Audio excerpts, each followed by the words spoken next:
Call it revenge of the swamp creature. John Boehner striking back again. The former House Speaker bluntly declaring that President Trump's tenure has been a, quote, complete disaster, and that while he's still learning how to be president. Joining me to discuss now, Bob Cusack, Ron Christie, and Gina Loudon. Gina, let me start with you.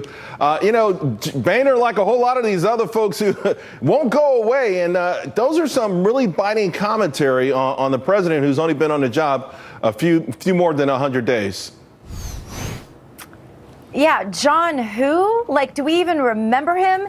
Is he not the footnote of footnotes? Is he not the swamp monster of swamp monsters, Charles? I mean, he's the guy whose approval rating of his Congress was lower than President Trump's ever has been or ever will be. We can pretty much count on that. I'm not sure those who remember him care to remember him, and of those who do, they pretty much define him as establishment extraordinaire. You know, Bob, but do we look beyond all of that and say, here's a guy who probably still has serious connections in Washington, D.C., understand how things work, and he's essentially saying that President Trump's agenda is not going to get done.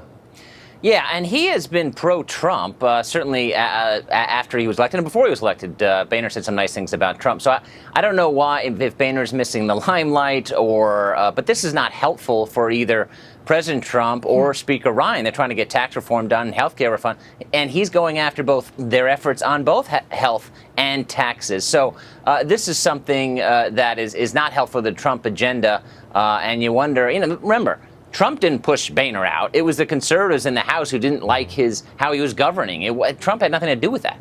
Yeah, but to your point, Boehner was pushed out, Ron, and it seems like he's been somewhat bitter ever since. He did have that quick, brief bromance with President Trump, but again, it didn't ever feel genuine to me. It felt like it was a way for him to get back in the good graces of Main Street, particularly the Tea Party types. And, well, I guess he's given up on that now.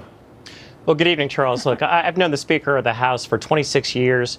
John Boehner is the epitome of being an insider, of cutting the deal, of trying to find ways to forge consensus. And the way that he exited the House of Representatives, Bob's exactly right. He was undone by the House conservatives, the Freedom Caucus, and I think that he didn't really sit very well with that. But the fact that he came out and said what he had to say about President Trump is surprising to me, given how conciliatory he's been over the years. That's not his style to go after people on a very personal level like that. So, Gina, could you argue that, hey, this is an act of desperation, tough love, perhaps trying to spark a fire underneath a situation that's starting to spiral out of control? Can you give him the benefit of the doubt on that? Nope. I tell you, this is somebody who the reason Trump was elected is because of people like John Boehner, who wouldn't even know how to fire if it weren't for circular fire. If you want to have a constructive conversation, Charles, like you're talking about, and I think there's a place for that, then pick up the telephone and call him and offer your help and your advice. But you keep family fights in the family. The Democrats do this well, and you have to wonder if the Republicans will ever learn. Also this week, Bob, we heard Mitch McConnell say he doesn't have any idea how they're going to get 50 votes on the Obamacare replacement. That is scary stuff. It's pretty straightforward to me. And again, I'm not sure if it's a tactic to create a sense of urgency or if he's just being honest about this.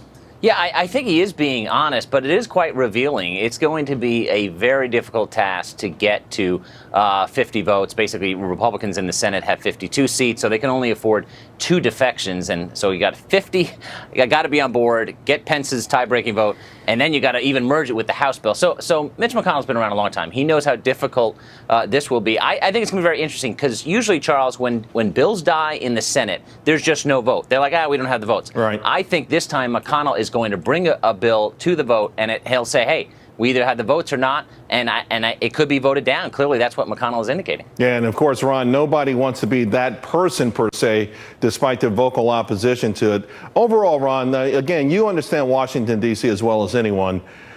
Do you sense that they're going to get their act together? I know there's a lot of talk and negotiations going on behind the scenes, but it just feels in front of the scenes like if it's fading, hope is fading. Well, they sure better. And let me echo what Dr. Gina said a few seconds ago. We have the largest governing majority in the House of Representatives and the Senate since 1929.